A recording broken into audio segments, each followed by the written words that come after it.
जेव्हा रामायणामध्ये भगवान रामचंद्र प्रकट होतात त्यावेळेला त्यांच्याबरोबर त्यांचे छोटे बंधू लक्ष्मण महाराज की लक्ष्मण सुद्धा प्रकट झालेले आहेत. आणि जेव्हा लक्ष्मण प्रकट होतात तसं लक्ष्मण छोटे होऊन प्रकट झाले. रामापेक्षा छोटे बंधू आहेत लक्ष्मण. आणि लक्ष्मण प्रकट झाल्यानंतर लक्ष्मणाला बरीच बंधनं होती रामायणामध्ये. कारण लक्ष्मणाला रामाचं ऐकावं लागायचं ना. राम जर म्हणले हे कर ते एवढंच करायचं. राम म्हणले बाण सोड बाण सोडायचं. जास्त काही करता येत नव्हतं कारण छोट्या भावाने ऐकलं पाहिजे मोठ्या भावाचं.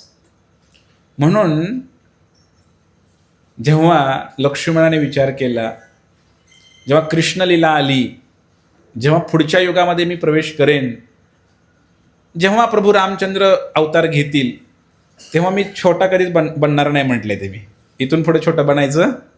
छोटं बनलं की फार ऐकावं लागते. मी म्हटलं होतं असं करा पण त्यांनी केलं नाही. मी म्हटलं होतं वनवासात जायची काही गरज नाही पण काय ऐकत नाहीत राम भगवंत. म्हणून म्हणले छोटं व्हायचं नाही आता म्हटले. आणि म्हणून द्वापार युगामध्ये जेव्हा भगवान रामचंद्र प्रकट झाले श्रीकृष्णांच्या रूपाने त्यावेळेला ते मोठा भाऊ म्हणून आले. मोठा भाऊ म्हणून आले. त्यांचं नाव काय? बलराम. म्हणजे त्याला दादा म्हणे. दादा. दादा. या जगातलं दादा पद वेगळं आहे. या आध्यात्मिक जगातलं दादा म्हणजे ब्रजभाषेमध्ये त्याला म्हणतात दाऊजी. काय म्हणतात? आणि कन्हैया. कन्हैया. दाऊजी का भैया? दाऊजी का भैया कृष्ण कन्हैया. दाऊजी का भैया. दाऊजी का भैया कृष्ण कन्हैया. कृष्ण कन्हैया. कृष्ण कन्हैया. दाऊजी का भैया. दाऊजी म्हणजे दादा. मग भगवान म्हणले की दादा बनून येणार मी. तर बलरामजी मोठे झाले. पहिल्यांदा बलरामजी प्रकट झाले रोहिणीपासून आणि त्यानंतर भगवान श्रीकृष्ण प्रकट झाले. म्हणजे भगवंताचे मोठे बंधू आहेत, दादा आहेत. मग भगवंताने निश्चय, बलरामजीने निश्चयच केला आहे, लक्ष्मणाने निश्चय केलेला आहे. मग म्हटले आता जेव्हा कलियुगामध्ये मी प्रकट होणार त्यावेळेला पण मी मोठा बनूनच येणार म्हणले. त्यावेळेला पण मोठा बनूनच येणार म्हटले. तर नित्यानंद प्रभू प्रकट झाले कलियुगामध्ये. चैतन्य महाप्रभू म्हणजे साक्षात कृष्ण आहेत. ज्यांनी भगव्या कलरची धोती घातली का ते चैतन्य महाप्रभू आहेत. हे साक्षात कृष्णच आहेत मंडळीनो. आणि किती वर्षापूर्वी आले ते माहिती आहे का तुम्हाला? 550 वर्ष, 500-550 वर्ष. संत तुकाराम महाराजांचा काळ होता तो. त्या काळामध्ये प्रकट झाले हे भगवंत. पश्चिम बंगालमध्ये नवद्वीप गंगेच्या किनारी मायापूरमध्ये प्रकट झाले. आणि चैतन्य महाप्रभू प्रकट होण्यापूर्वी त्या गंगेच्या पुढं थोडंसं एक गाव आहे बंगाल प्रांतामध्ये, एकचक्र गाव. काय नाव त्या गावाचं? एकचक्र. तर तिकडे हे बलराम प्रकट झाले तिकडे. आणि ते मोठे म्हणून प्रकट झाले बरं का. याचं कारण मी सांगतोय. कारण भगवान श्रीकृष्णांच्या अगोदर 12 वर्ष नित्यानंद प्रभू प्रकट झाले. चैतन्य महाप्रभूंच्या अगोदर. म्हणजे ते आहेत, त्यांची नावं लक्षात येतात का तुमच्या? जे नवीन लोक आहेत त्यांचे थोडंसं. अलीकडचे जे आहेत चैतन्य महाप्रभू. पलीकडचे निळ्या धोतीवाले कोण आहेत? निळ्या धोतीवाले नित्यानंद. म्हणजे कृष्ण बलराम. कृष्ण कृष्ण. हे ध्यानात ठेवायचं. हे 2 हात वर केली माणसं इकडे पण आहेत. माणसं नाहीत, भगवंत आहेत हे. तर हे जे आहेत हे कोण आहेत? कृष्ण बलराम. बघा कलियुगामध्ये सुद्धा भगवंताने अवतार घेतलेला आहे. तुम्हाला कोणी विचारलं की भगवंत कलियुगात प्रकट होतात का? जस्ट 500 वर्षापूर्वी चैतन्य महाप्रभू प्रकट झाले. त्याच्यापूर्वी बलराम प्रकट झाले आणि त्यांचं नाव पडलेलं नित्यानंद. त्यांना निताय म्हणतात. निताय काय म्हणायचं? एकाचं नाव निमाय. अलीकडले जे आहेत का कडुनिंबाच्या झाडाखाली जन्म झाला त्यांचा म्हणून त्यांचं नाव निमाय. पलीकडचं नाव निताय. तसं आपल्या भगवंताचं नाव सुद्धा महाराजांनी दिलेलं आहे. एकाचं नाव निमाय, एकाचं नाव निमाय निताय. निमाय निताय हे 2 नाव आहेत. पण अलीकडे जे भगवंत आहे श्रीकृष्णाने रंग कसा धारण केलाय बघा बरं. रंग कसा आहे भगवंताचा? गोरा आहे, सोन्यासारखा पिवळा आहे. म्हणजेच राधासारखा रंग धारण केला भगवंताने, म्हणून भगवंताचं नाव झालं गौरांग. काय झालं? मोठ्याने म्हणा, काय झालं? गौरांग. म्हणजे ज्यांचा रंग गोरा आहे. कृष्ण गोरे आहेत का हो?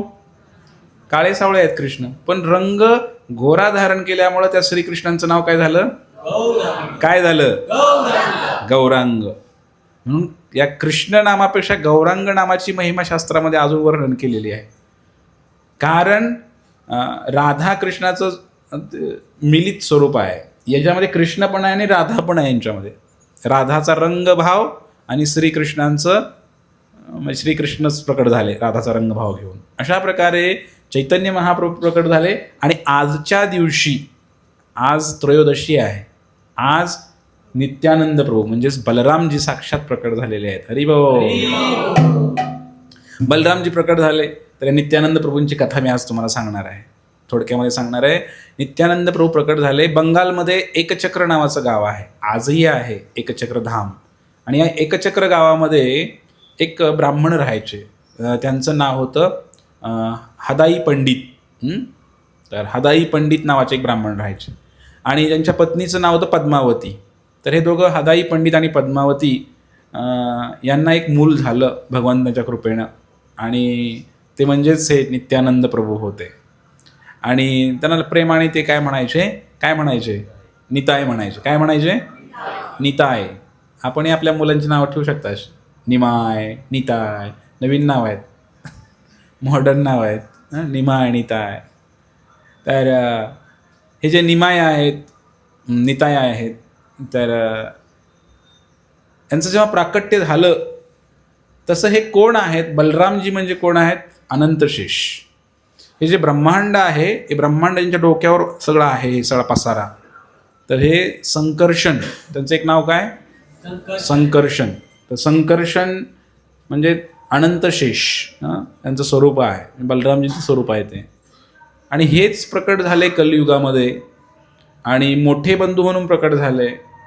मग कलियुगामध्ये भगवंत येणार असं कुठं वर्णन नाही बरं का जास्त कुठल्या शास्त्रामध्ये. भागवतामध्ये आहे की चैतन्य महाप्रभू येतील आपल्या पार्षदासह. आता प्रभू रामचंद्रांचं वर्णन आहे की साक्षात भगवंत आहेत म्हणून. श्रीकृष्णांचं वर्णन आहे भगवंत आहेत म्हणून. हे भगवंत आहेत यांचं वर्णन कसं आलेलं आहे? यांचं वर्णन भगवंत म्हणून जास्त आलं नाही, भक्त म्हणून आलेलं आहे. त्याला छद्म किंवा छन्न अवतार असं म्हणतात. गुप्त रूपाने आले भगवंत. त्यांनी जास्त गवगवा नाही केला की आम्ही भगवंत आहोत, मी कृष्ण आहे, हा बलराम आहे, असं वर्णन त्यांनी जास्त गवगवा नाही केला. गुपित रूपामध्ये भगवंत आले. आणि हे जे बलरामजी प्रकट झाले हे खरं कोण आहेत? तर गुरूंची भूमिका निभावतात. बलरामजी जे आहेत ते आद्य गुरु आहेत सर्वांचे आपले. आता हा करताल आहे, हा करताल सुद्धा बलरामजींचं स्वरूप आहे. तर मृदंग आहे, झांज आहे, करताल आहे, हे जे वाजवायची वाद्य आहेत हे सगळे भगवंतांचा अवतार आहे. हे बलराम जे आहेत साक्षात हे प्रकट झालेले आहेत श्रीकृष्णांच्या सेवेसाठी, त्यांनी हे रूप धारण केलेलं आहे. म्हणून हे बलराम भगवंतांच्या सेवेसाठी प्रकट होतात. मग आता हे नित्यानंद प्रभू प्रकट झाले कलियुगामध्ये. तर असं काही वर्णन नव्हतं की भगवंत आहेत म्हणून जास्त काही प्रचार नाही यांचा, पण भक्ताच्या रूपाने आले आणि लीला केल्या भगवंतांसारख्या काही त्यातून असं दिसून येतं की भगवंत आहेत, पण भक्त म्हणूनच वावरले आणि अक्षरशः संन्यास सुद्धा घेतला या भगवंताने. असा एकही अवतार झाला नाही की ज्या अवतारामध्ये भगवंताला संन्यास घ्यावा लागला.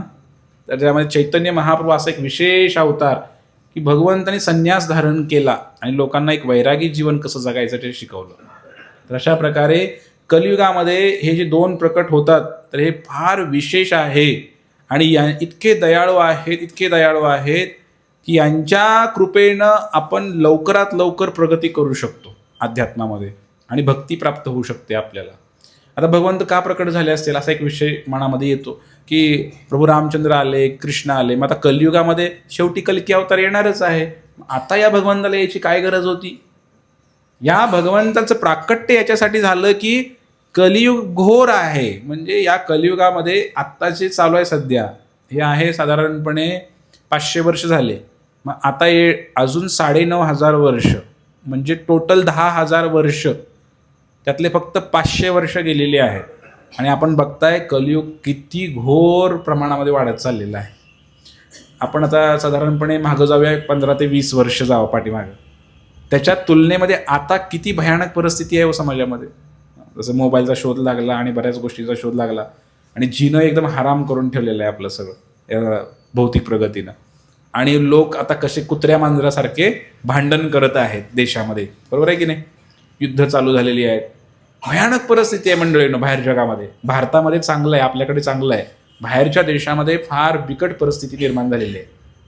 आणि मग या कलियुगामध्ये भगवंत जेव्हा प्रकट होतात, कशासाठी, तर आपण खरंच भाग्यशाली आहे. तुम्ही पण आणि मी पण सगळे भाग्यशाली. काय माहिती आहे का, कारण हा जो दिवस आहे किंवा हा जो काळ आहे 10,000 वर्षांचा काळ आहे. किती? आणि त्याच्या पहिल्याच चरणामध्ये आपण प्रकट झालोय. आपण सुद्धा इथं जन्म घेतलेला आहे. आणि त्यातल्या त्यात आपण या चैतन्य महाप्रभू यांच्या आंदोलनाशी जोडलो गेलोय इथे. या आंदोलनाशी बऱ्याच लोकांना माहीत नाही कोण आहेत बरं का.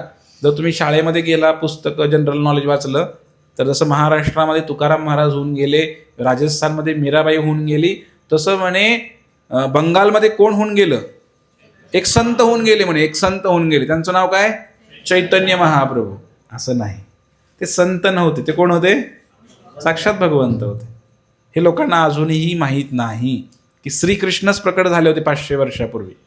आणि यांचं वर्णनही आहे, सांगोपांगाचं पार्षदम कसे येतील, काय येतील, श्रीमद भागवताच्या स्कंदामध्ये वर्णन आहे याचं सगळं. आणि म्हणून हे जे बलराम असतात श्रीकृष्णांबरोबर, ज्यांचे जे मोठे बंधू आहेत, ते गुरूंची भूमिका निभावतात. हे मी तुम्हाला सांगत होतो. आणि जीवनाला गुरु फार महत्त्वाचा आहे मंडळीनो.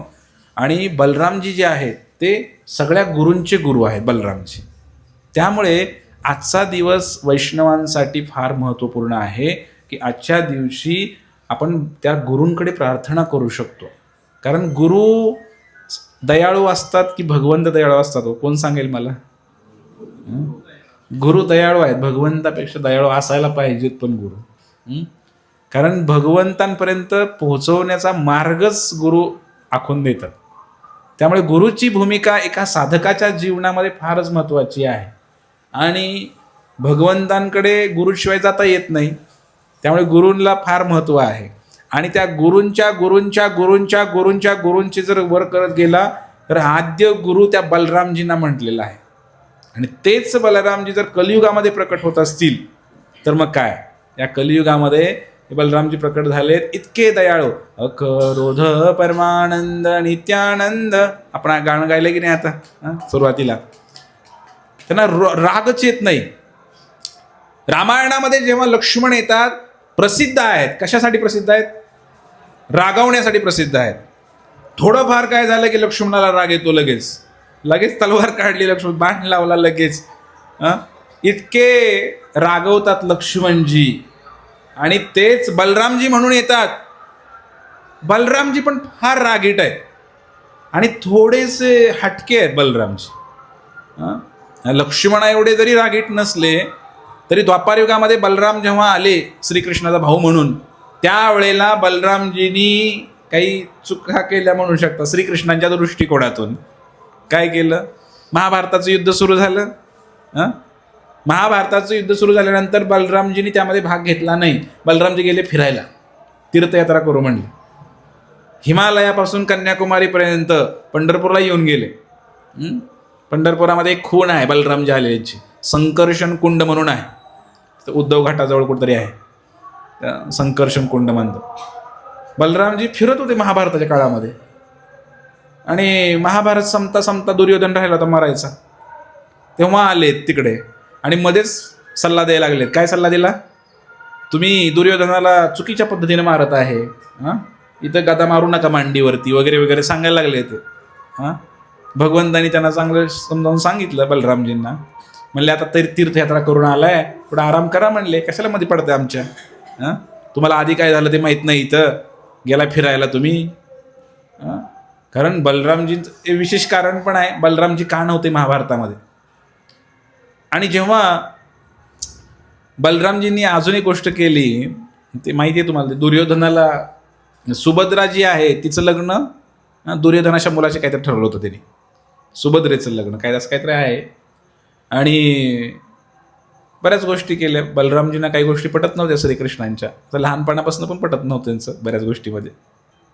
बलरामजी जे आहेत ना, मग बलरामजी आणि लक्ष्मणजी यांच्या तुलनेमध्ये हे जेव्हा प्रकट झाले नित्यानंद प्रभू, त्यांच्यावर गीतच रचलं गेलंय, अकरोध परमानंद, ह्यांना रागच येत नाही. म्हणून म्हणलेलं आहे की नित्यानंद प्रभू इतके दयाळू आहेत, इतके दयाळू आहेत.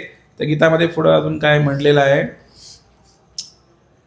अभिमान शून्य निताय न ग रे बेडाय, कसल्याही प्रकारचा अभिमान यांना नाही.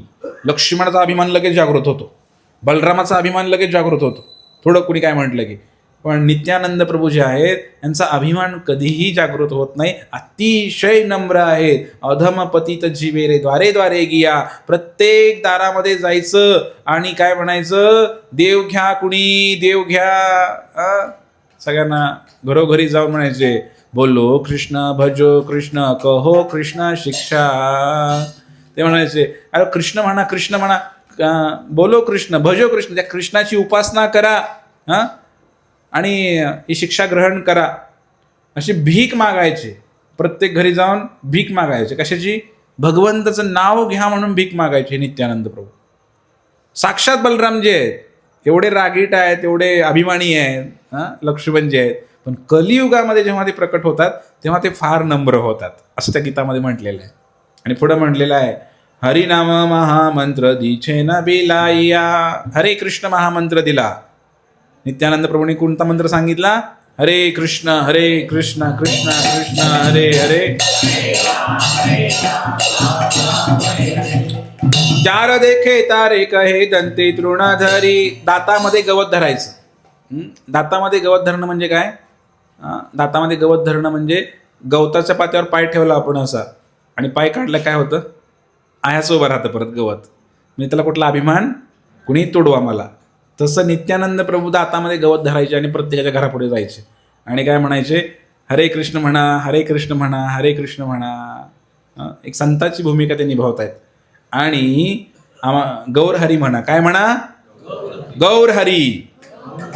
गौरहरी म्हणा की तुम्ही, गौरहरी म्हणा म्हणायचे ते. गौरहरी म्हणजे सांगितलं मी, गौरांग महाप्रभू. एतबाली नित्यानंद भूमे गडी जाय, सोनार पर्वत जैन धुलाय लोटाय. एवढंच नाही, कीर्तन करत करत करत त्या लोकांच्या घराच्या पुढे जायचे आणि त्या धुळीमध्ये लोटांगण घ्यायची त्यांच्या दारामध्ये जाऊन, कीर्तन करता करता. आणि जेव्हा ते खाली पडायचे, त्या धुळीमध्ये लोटायचे, त्यावेळेला असं वाटायचं सोन्याचा पर्वतच त्या मातीमध्ये पडलेला आहे. त्यांचं अंग असं सोन्यासारखं पिवळं होतं, असं वर्णन आहे. आणि लोचनदास ठाकूर ज्यांनी हे गीत लिहिलं ते काय म्हणतायत, एन अवतारे जार रती ना जन्मिल, लोचन बले सेई पापी एलो आर गेलो. हे बंगाली गीत आहे बरं का. बंगाली बघा सोपं आहे की नाही, लगेच समजते, मराठीसारखंच आहे. काय म्हणतायत, अरे अरे अरे अरे अरे अरे त्याचा जन्मच वाया गेला. कुणाचा? ज्याला हे भगवंताचं रूपच माहीत नाही. कलियुगामध्ये तुम्ही प्रकट तर झाला, पण नित्यानंद कोण आहे हे तुम्हाला कळालंच नाही, तर म्हणे तुमचं या कलियुगामध्ये जन्म घेणं व्यर्थ गेलं म्हणे, असं म्हणतात. तुमचं नाही गेलं कुणाचं व्यर्थ बरं का, माझंही नाही गेलं. कारण आपल्याला माहीत झाले आता नित्यानंद प्रभू कोण आहेत, साक्षात बलरामजी आहेत, ते प्रकट झालेले आहेत. आणि म्हणून आपण या नित्यानंद प्रभूंचं गुणगान केलं पाहिजे. हडाई पंडित आणि पद्मावती यांच्या पोटी हे नित्यानंद प्रभू जन्माला आले आणि चैतन्य महाप्रभू येण्याच्या अगोदर 12 वर्ष प्रकट झाले पश्चिम बंगाल, सध्या बांगलादेशमध्ये. तर बांगलादेश आणि पश्चिम बंगाल एकच होतं पहिलं, त्याला पश्चिम बंगाल माहीत. नंतर फाळणी झाल्याने एक देश निर्माण झाला बांगलादेश. तर हे बॉर्डरवरच आहे सगळं तिकडं, एकचक्रग्राम वगैरे. तर या ठिकाणी हे नित्यानंद प्रभू प्रकट झाले आणि नित्यानंद प्रभू यांनी विचार केला, मी प्रकट तरी झालोय, मग आता मला काही कार्यही केलं पाहिजे. लहानपणाच्या काही लीला मी एखादी सांगतो तुम्हाला, की लहानपणी मुलं खेळतात, कुणी मग क्रिकेट खेळतं, कुणी विटी दांडू खेळत आहेत, कुणी काय मोबाईलमध्ये गेम खेळतंय, काय काय आजकालची मुलं खेळत आहेत. पण नित्यानंद प्रभूंना खेळायला अजिबात आवडत नव्हतं. आणि मुलं खेळायला लागले की काय करायचे, म्हणायचे तुम्ही काय करा, हे खेळ खेळू नका म्हणायचे. तुम्ही कोणता खेळ खेळा म्हणायचे, मी सांगतो ते खेळ खेळायचं म्हणे. खेळ कोणता करायचे ते माहिती आहे का तुम्हाला, ते कृष्णलीला करायचे. कृष्णलीला. कधी कधी मुलांना कालिया बनवायचं असं, त्या डोक्यावर उभं राहायचं, त्या डोक्यावर असं हे करायचं. लहान लहान मुलं असे खेळ खेळायचे. आणि कधी कधी कुणाला गोपी बनवायचं, कुणाला बालमित्र बनवायचं. कधी कधी सगळ्यांनी आपल्या आपल्या घरनं डबे आणायचे आणि एका झाडाखाली बसून खायचे. वनभोजन श्रीकृष्णाने केलं तसं करायचं गंगेच्या किनारी. कधी कधी रामायणातली लीला करायचे. रामायणामध्ये रावण येणार, कोणाला तर रावण बनवणार आणि तिकडं मग लक्ष्मणाला कोणाला तर सीता बनवणार आणि इकडे लक्ष्मण बनवणार कुणाला तरी नाही, प्रत्येकाला. कुणाला राम बनवायचे, कुणाला हनुमान बनवायचे, कुठल्या मुलाला प्रत्येकाला वेगळा वेगळा रोल द्यायचे नाटकामध्ये. पण लक्ष्मणाचा रोल मात्र स्वतः करायचे. बलरामांचा रोल आला की स्वतः करायचे, तो रोल कोणाला देत नव्हते. मग रामलीलेमध्ये एकदा अशी एक घटना झाली मंडळीनो, ही मुलं सगळे खेळत होते आणि खेळता खेळता प्रत्येकाला रोल वाटून दिला. तू हनुमानचा रोल कर, तू रावणाचा कर, तू सीतेचा कर, तू सगळ्यांचा रोल वाटून दिला. आणि रावणाचा मुलगा मेघनाद, काय नाव त्याचं, मग त्या नाटकामध्ये असा एक प्रसंग आला मंडळीनो की त्यामध्ये म्हटले आता मेघनाद बाण मारणार. कुणाला, लक्ष्मणाला. दोघांचं युद्ध सुरू झालं नाटकामध्ये. लक्ष्मण कोण आहे, नित्यानंद प्रभू. नित्यानंद प्रभू लक्ष्मण आहेत आणि एका मुलाला त्यांनी मेघनाद केलं. त्याने आपला असा डुप्लिकेट झाडाचा काहीतरी बाण केला, असा बाण सोडला. शाळेला गेले ते पोरं, शाळेला सुट्टी झाली दुपारची आणि सगळे अंगण तिथं खेळत होते. आणि बाण सोडला असा. बाण सोडल्यानंतर ह्याने नाटक केलं असं पडल्याचं. कुणी, नित्यानंदने. नित्यानंद प्रभूंनी नाटक केलं. बाण लागला, लक्ष्मण शक्ती. ऐकले की नाही तुम्ही, लक्ष्मणाला बाण लागला इकडे आणि बाण लागल्यानंतर ते पडले आणि इतक्यात घंटा वाजली, टन टन टन टन टन टन, शाळेची घंटा वाजली. पोरं सगळे पळून गेले सगळे पोरं शाळेमध्ये. नाटक संपलं. पण हे लक्ष्मणाला बाण लागला तसंच पडून राहिलं तिकडे तसंच पडून राहिलं. मग ते म्हणले अरे नित्यानंद आले नाही, नित्यानंद कुठे आहे, नित्यानंद कुठे, सगळे हुडकायला लागले. ते म्हणले अजून तो तिकडे झोपलेलाच आहे म्हणले, त्याला बाण लागलाय झोपलेलंच आहे म्हणे. म्हणले त्याला उठवून आणणार म्हणे. सगळे तिकडे गेले, त्यांना हलवतात तर ते काय उठेच ना, जणू काय खरंच बाण लागलेला आहे. त्यांना इतकं हलवलं सर्वांनी, बरंच काही प्रयोग केले, काय हे नाही. मग तिथे एक संत चालले होते, एक चांगला व्यक्ती होता. त्यांच्या लक्षामध्ये आलं की हे नित्यानंद प्रभू हे काही लहानपणापासून त्यांनी बघत होते त्यांना, हे काही साधारण नाही म्हटले, हे काहीतरी विशेष व्यक्ती आहे. म्हणले मला सांगा तुम्ही काय करता इथे, कशामुळे तो चक्कर येऊन पडला इथे. ते म्हटले अहो म्हटले आम्ही रामायणातलं एक नाटक रचलं होतं आणि त्यामध्ये लक्ष्मण शक्ती त्याचं नाव होतं. म्हटले ह्याने मेघनाथने बाण मारला, ह्या लक्ष्मण बनला होता म्हणले नाटकामध्ये, आणि ह्यो लक्ष्मण बनला, ह्यो पडला चक्कर येऊन म्हणले खाली, बेशुद्ध झालेला आहे म्हणे. असं झालंय का म्हणले. मग म्हणले हनुमान कोण आहे म्हणले या नाटकामध्ये. ते म्हणले यो आविराम हनुमान आहे म्हणले. मग संजीवनी बुट्टी घेऊन ये म्हणले पटकन जा. मग तो मुलगा गेला, शाळेच्या मागचं गवत उचलून आणलं, ते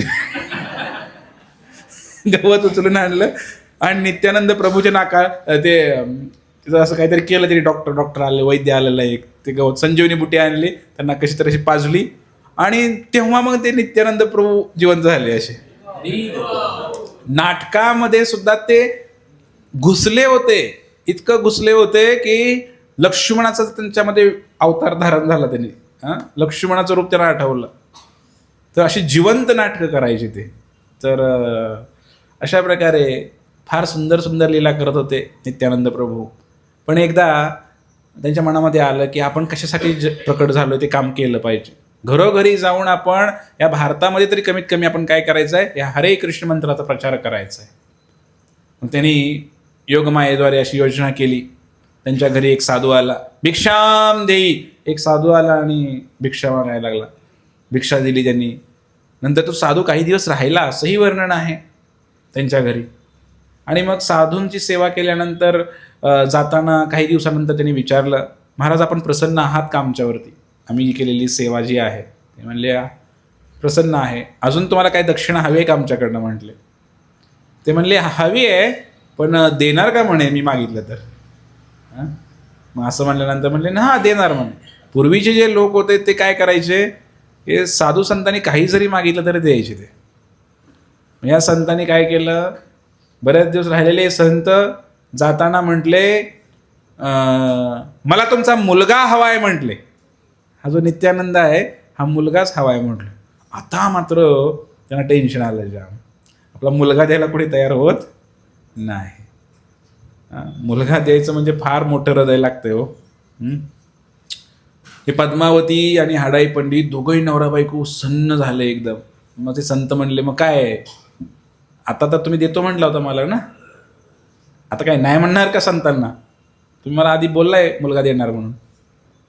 म्हटले मी तीर्थयात्रा करायला चाललोय, पूर्ण भारत भ्रमण करायचं आहे, माझं वय झालंय, माझ्याबरोबर माझी बॅग धरायला कोणतरी पाहिजे म्हणे मला मदत करायला, तुमचा मुलगा माझ्याकडे पाठवा म्हणे.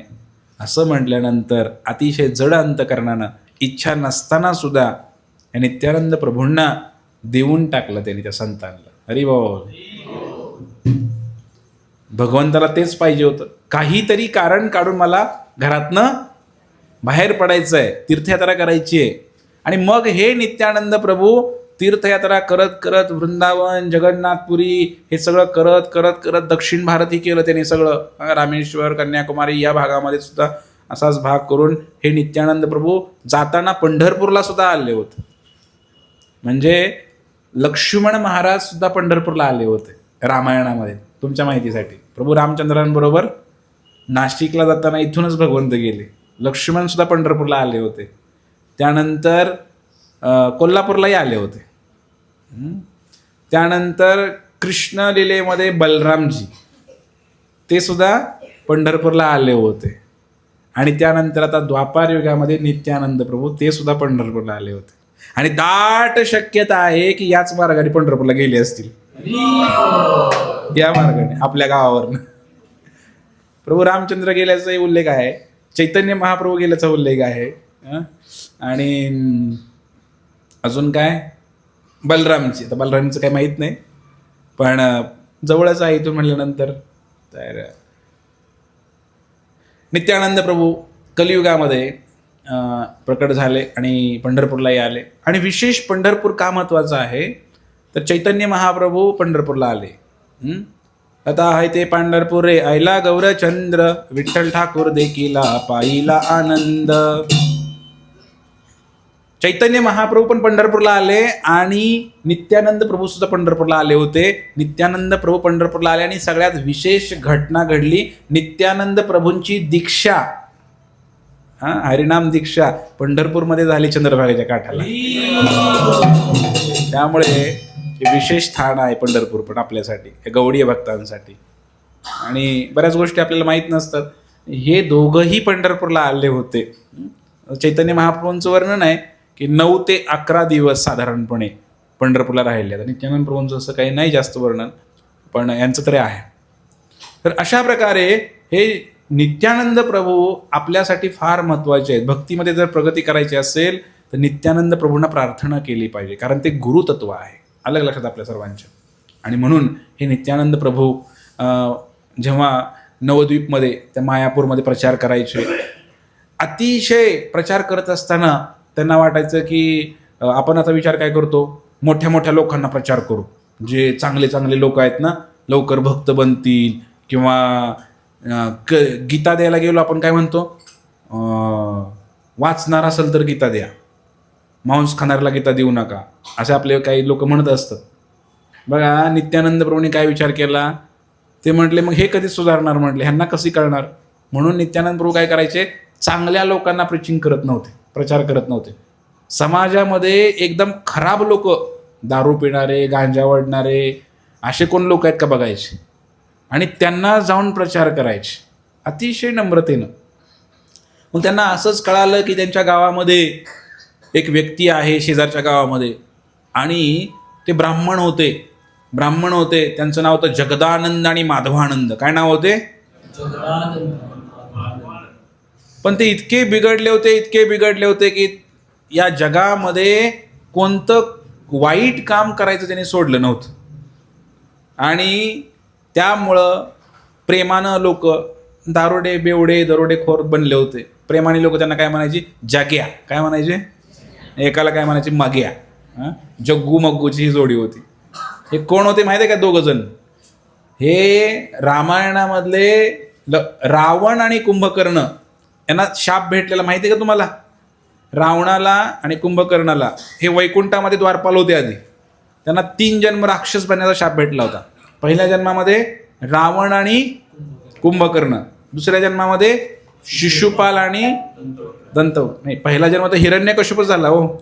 पहिला हिरण्यकश्यपू, हिरण्याक्ष सत्ययुगामध्ये. त्रेतायुगामध्ये रावण आणि द्वापारयुगामध्ये शिशुपाल आणि दंतवक्र. आणि 3च भेटले होते. पण हा एक्स्ट्रा जन्म आहे यांचा. शाप किती होता? 3 जन्माचा शाप होता. संपलं की. पण ह्यांनी मागून घेतलंय बोनसमध्ये. ते म्हटले हा विशेष अवतार आहे भगवंतांचा म्हटले. आणि याच्यामध्ये तेच रावण आणि कुंभकर्ण कलियुगामध्ये प्रकट झाले. जगदानंद आणि माधवानंद, जगाय आणि मधाय नाव त्यांची. एवढे बेकार होते, एवढे बेकार होते. दारू प्यायची, स्त्रियांवर बलात्कार करायचे आणि त्यांना कोणी अडवतच नव्हतं. आणि फार ताकदवान सुद्धा होते. त्यांचा व्हिडिओ दाखवणार आहे मी तुम्हाला थोड्या वेळाने. आणि हे दोघं जगामध्ये, रावण सुद्धा चांगला होता, एवढी पापं केली रावणाने, पण यांनी सगळ्या हद्दी पार केल्या होत्या. आणि म्हणून असं म्हटलेलं होतं की या जगामध्ये त्यावेळेला त्यांच्या इतका पापी व्यक्ती कोण नव्हता. आणि नित्यानंद प्रभूंना समजलं की या जगामध्ये 2 महान पापी लोक आहेत, आपल्याला प्रचाराला संधी आहे तिकडे, तर तिकडे गेलं पाहिजे. तात्काळ तिकडे आले आणि त्यांना विनंती केली. हरिदास ठाकूर त्यांच्याबरोबर होते. ते म्हणले अहो जाऊ नका, ते दोघं फार डेंजर आहेत म्हणले, दारुडे बेवडे आहेत म्हणले, ते भगवद्गीता घेणारच नाहीत म्हणले आपले, आणि त्यांच्याकडे जाऊ नका, ते आपल्याला मारू पण शकतात म्हणले, फार डेंजर लोक आहेत. तरी सुद्धा नित्यानंद प्रभू गेले तिकडे आणि त्यांनी त्यांना विनंती केली की तुम्ही हरे कृष्ण म्हणा. त्यांना म्हणले, काय म्हणले? हरे कृष्ण. ते म्हणले कोण आहे रे तो? आम्हाला शिकवायला लागलाय. दारू पिले होते, दारूच पित होते मटक्यामध्ये भरून. नित्यानंद प्रभूंनी त्यांच्या जवळ गेले, त्यांना विनंती केली, नाही नाही तुम्ही एकदा तरी हरे कृष्ण म्हणा, तुमचा उद्धार होईल म्हणले. आयुष्यात तुम्ही भरपूर पापं केलेली आहेत, पण एकदाच हरे कृष्ण म्हणा म्हटले. पण ते एकदा पण म्हणायला तयार नाहीत हरे कृष्ण. फार माजलेले होते दोघं पण.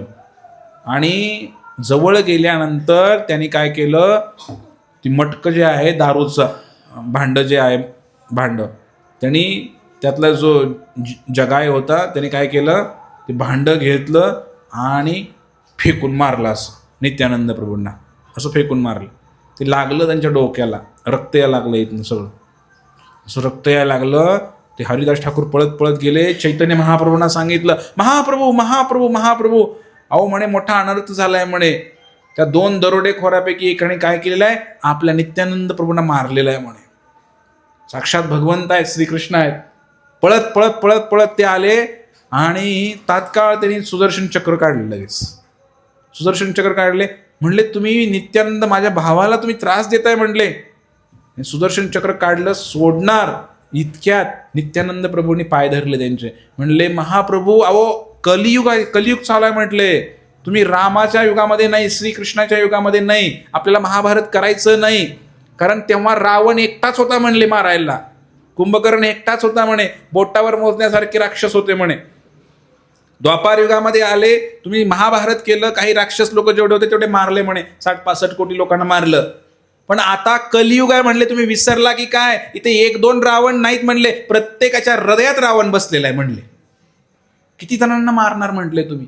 हे जगाय मदाय म्हणले, घरोघरी दारोडे पैदा होणार आहेत म्हणले. आता तुम्ही किती लोकांना मारणार म्हणले या कलियुगामध्ये? त्यामुळे तुम्ही आता विचार करा म्हटले, हे सुदर्शन आता काम करणार नाही म्हणले. इथे एकच गोष्ट काम करणार आहे, हरे कृष्ण हरे कृष्ण कृष्ण कृष्ण हरे हरे, हरे राम राम राम हरे हरे. या महामंत्राचा बाण तयार करून यांच्या हृदयावर सोडायचं आहे म्हटले, तर हे लोक सुधारतील म्हणले. कारण किती लोकांना मारणार म्हटले तुम्ही? अशा प्रकारे सुदर्शन बघितल्यानंतर ते घाबरले दोघं पण. आणि त्यांनी काय केलं, चैतन्य महाप्रभूंचे पाय पकडले. ते म्हणले माझे पाय पकडू नका, ज्यांच्या प्रती अपराध केला त्यांचे पाय पकडा म्हणले. नित्यानंद प्रभूंची माफी मागितली, त्यांना सोडून दिलं चैतन्य महाप्रभूंनी.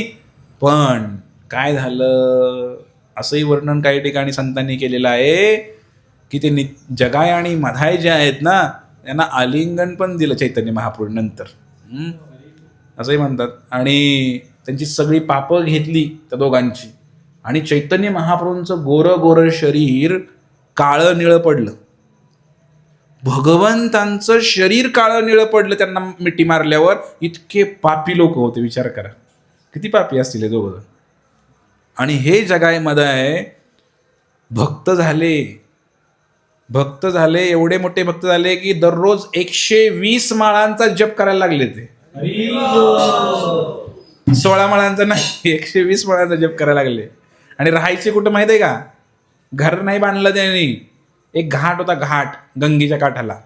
त्या घाटावरती अनेक लोक आंघोळीला यायचे, तर गंगेमध्ये त्या घाटावरच राहायचं. आणि सेवा काय करायची, रोज तो घाट धुवून पुसून घ्यायचा, आणि जो आंघोळीला येईल त्याला दंडवत प्रणाम करायचा. असं आयुष्यभर केलं त्यांनी. आणि आयुष्याच्या अंती त्यांना भगवत प्राप्ती झाली त्या 2 गुंडांना, 2 दारुड्यांना. याच्यासाठी हे 2 अवतार आहेत. लक्षात आलं का? कलियुगामध्ये, या कलियुगामध्ये मारणार नाहीत भगवंत वाईट व्यक्तीला. त्याला हरे कृष्ण महामंत्राच्या रूपाने त्याच्यावर प्रहार करणार आहेत, त्याचं हृदय परिवर्तन करणार आहेत. आणि त्या आजही त्यांची समाधी आहे दोघांची. कुठे आहे माहिती आहे का? ते बंगालमध्ये तिकडे गंगा नदीच्या काठी एक घाट आहे. त्या घाटाशेजारी त्या 2 गुंडांची समाधी आहे, त्या जगायची आणि मधायची. आणि 500 वर्ष झाले आज नॉनस्टॉप हरे कृष्ण महामंत्राचं 24 तास कीर्तन त्यांच्या समाधीजवळ चालू आहे. अजून कसला बदल पाहिजे हो? म्हणून प्रचार करत असताना नेहमी अतिशय खालच्या स्तराच्या लोकांना प्रचार केला पाहिजे. जे खाणारे पिणारे आहेत, दारुडे आहेत, त्यांना पहिले गीता दिली पाहिजे. आलं लक्षात? त्यांना महामंत्र सांगितला पाहिजे, त्यांना प्रसाद दिला पाहिजे, तर ते लोकांचा उद्धार होऊ शकतो. हे जिवंत उदाहरण इथं आपल्याला दाखवलेलं आहे. तशा प्रकारे नित्यानंद प्रभूंनी भरपूर प्रचार केला. नदिया गोद्रुमे नित्यानंद महाजन, पतियाचे नाम हट जिबेर कारण. श्रद्धावान जन हे श्रद्धावान जन, श्रद्धावान जन हे श्रद्धावान जन. या नदी या नगरामध्ये, मायापूरमध्ये, गोद्रुम द्वीपामध्ये नित्यानंद महाप्रभूंनी एक असं दुकान टाकलेलं आहे. या दुकानामध्ये म्हटलेलं आहे की भरपूर असं एक मूल्यवान रत्न विकायला ठेवलेलं आहे. आणि त्या रत्नाचं नाव आहे हरे कृष्ण रत्न. हे हरिनाम ठेवलेलं आहे विकायला. आणि खरं तर हे हरे कृष्ण मंत्र हा फुकटच आहे, परंतु म्हणे एक मूल्य तुम्हाला द्यावं लागेल. काय मूल्य द्यावं लागेल? श्रद्धा. तुमची जर श्रद्धा असेल तर हा मंत्र 100% काम करणार. जर तुमची श्रद्धा नसेल तर तुम्ही किती जरी वेळ जपत बसला हे तर काम करणार नाही. तुमची श्रद्धा पाहिजे. नामस्मरण करण्यासाठी सगळ्यात महत्त्वाची श्रद्धा आहे, ती द्या आणि हे घेऊन टाका म्हणे. असे अनेक दुकानं उघडलेली आहेत. हे सुद्धा एक दुकानच आहे बरं का. इथून हरे कृष्ण महामंत्र दिला जातोय. पण ज्याची श्रद्धा आहे त्याला त्याचा लाभ होईल. ज्याची श्रद्धा नाही की हा काम करतोय की नाही मंत्र, त्याला लाभ नाही होणार. हा सगळा अध्यात्म म्हणजे मंडळीनं श्रद्धेचाच बाजार आहे बरं का. दुसरं काय हवं इथे? विश्वास ठेवला तरच फळ भेटते, विश्वास नाही ठेवला तर काहीच नाही भेटणार. आणि म्हणून असे नित्यानंद प्रभू आहेत.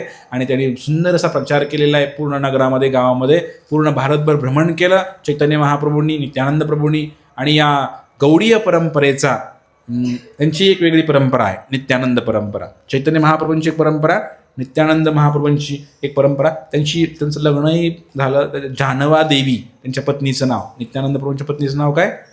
जानवा. त्या जानवा देवींनी परत ती परंपरा चालू ठेवली त्यांच्या मुलाने. नंतर मग असं करत करत एक नित्यानंद परंपरा सुद्धा आहे या गौडीय परंपरेमध्ये. एक चैतन्य महाप्रभूंच्या परंपरेमध्ये आपण येतो, नित्यानंद प्रभूंची एक परंपरा आहे.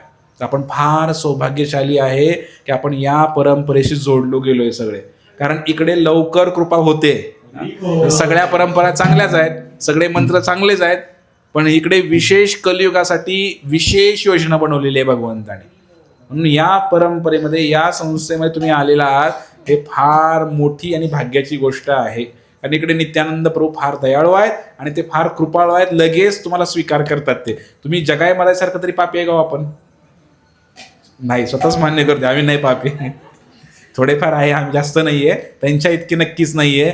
फार पापी लोक होते आणि त्यांचा उद्धार भगवंतांनी केलेला आहे, तर आपला का उद्धार करणार नाहीत? म्हणून नित्यानंद म्हणून आपण तो मंत्र म्हणतो ना सुरुवातीला, म्हणून प्रत्येक वेळेला तर आपण तो मंत्र म्हणतो पहिल्यांदा एक माळ झाल्यानंतर, त्यांना आव्हान करतो, त्यांची कृपा आम्ही मागतो आणि मगच हरे कृष्ण महामंत्र म्हणत असतो.